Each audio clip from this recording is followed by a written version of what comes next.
So I came to William Way in 2009. I was newly out, and I was raised in a fundamentalist Christian community, Seventh-day Adventism, if anybody knows that. The people are really nice, but I think the religion is really tough to swallow. When I came to Philadelphia, I kind of had to segue out of my community. If anybody knows Christianity, they know that it's a huge network of family, of friends, of where you would find your job. And leaving that really tight community, I was looking for something else. And so as soon as I came to Philly, there were two things that I was doing. One was singing at the Marriott in Center City, Wednesdays and Fridays with like my little band. And the second was I came to William Way looking for friends, looking for fun.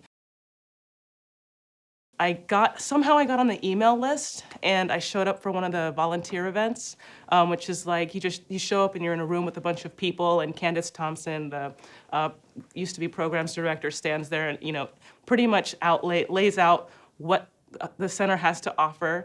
And she put a couple things on the table and I was like, I don't know what I'm really interested in, but I did walk away from that meeting making friends. And eventually Candace pulled me into the Out and Faithful Committee. That's where we started to develop programming that could foster the kind of community that I missed, which was people who actually believed in God but were still true to their identity. So that's how I got here.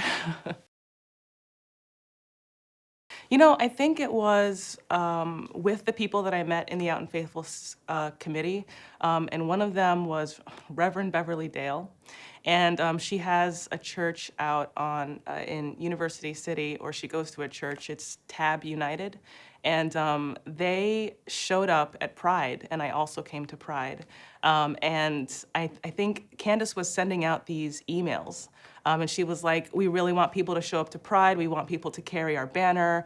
Can you come? And I hopped off of my bike one day and I'm wearing a V-neck and jeans and I'm sweating. And I'm thinking, you know what, they're probably not gonna want me because there's gonna be so many people there. But I showed up and they put a banner in my hand and they said, march with us. And honestly, it was probably one of my first real Prides. So to be a part of Pride and be somebody who's actually, participating in it, not just standing on the sidelines, for me, that was really big. It felt really cool. Whenever anybody talks about, well, this was a couple years ago, so I think that Christianity and the LGBT diaspora has actually grown a little bit, and so people have come together. But I mean, even 7 years ago, if you said, I'm gay, and you're in a Christian place, people look at you weird. And if you're gay and you say in a Christian place, or if you're gay and you say I'm Christian, people are like, oh my God, that's a little weird. And seeing those two worlds come together in a parade in a place that I could celebrate my two dichotomous personalities. I mean, dichotomous identities, that was very, very big for me. And to know that I also had support with that. And actually, I actually started a nonprofit. It was called the Identity Kit Project. And it was a way that we reached out to kids in conservative Christian environments. And William Way was actually my, God, what's the word for it? They were my fiscal sponsor for that and really helped me get off the ground. So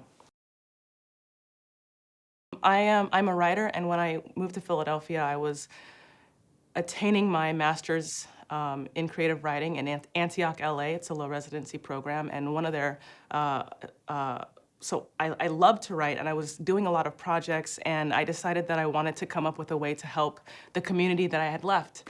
And I started to put together a book with a bunch of these little cards, and it was basically supposed to be a community center in a box because of the way that I felt about William Way. It was supposed to have the different resources that you needed. It was supposed to tell you about the clobber text.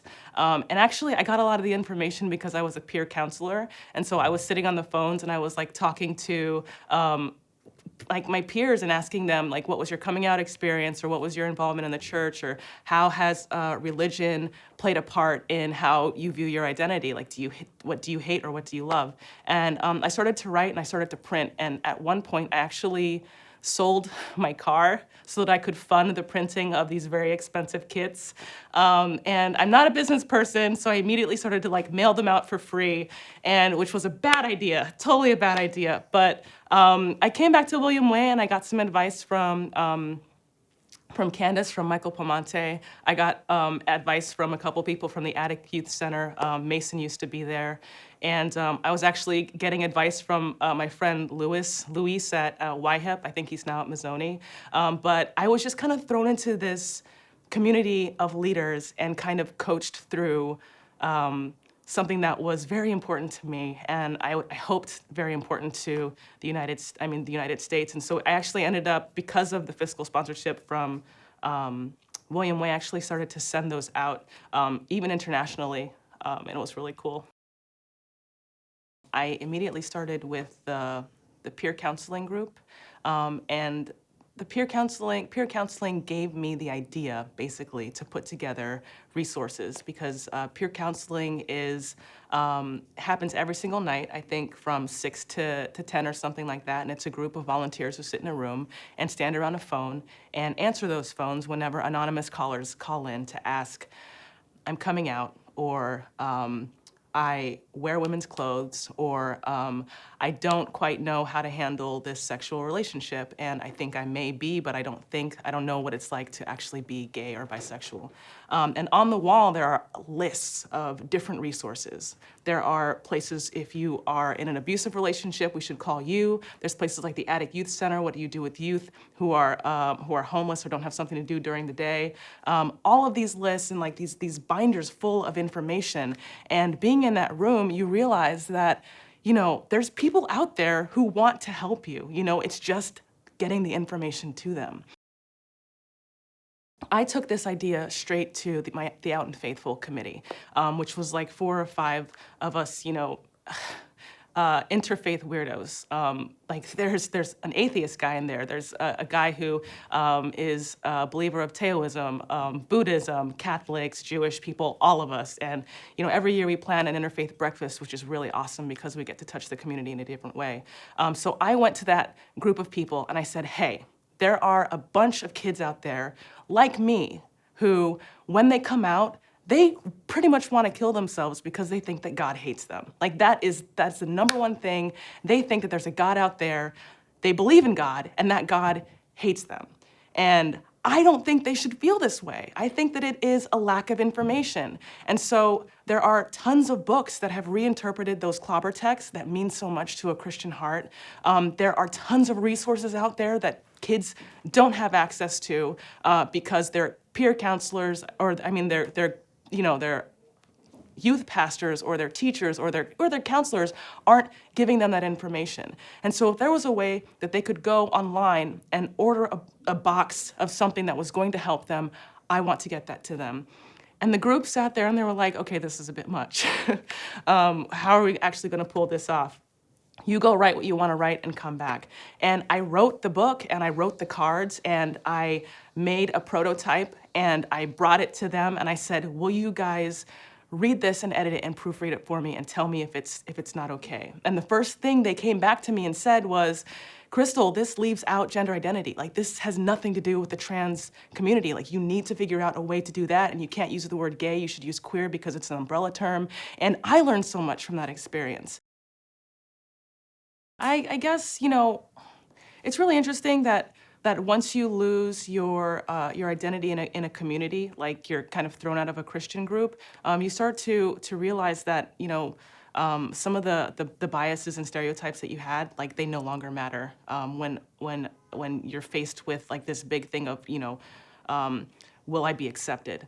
And sitting in a room with other people who have all kind of been cast away and ostracized is a binding thing altogether. So sitting in a room with atheists and people whose religious views I don't understand, but still knowing that we're all here for a reason and we all are on some kind of spiritual journey, why else would we be here, is unifying. And there is a way that William Way started to get that out to the community. They teamed up with the Yes Coalition, and the Yes Coalition has a giant listserv of churches that they started to grow, or they started conversations with as a way of giving them pretty much a star on their websites or whatever to say, you know what, I'm inclusive, and I'm really proud about that.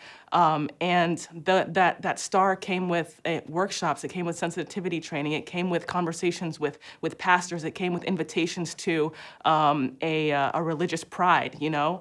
And the only thing that stopped that growth of interdenominational conversation was the fact that, you know, there's no funding, and usually people have such strong views when it comes to religion that they don't really want to share.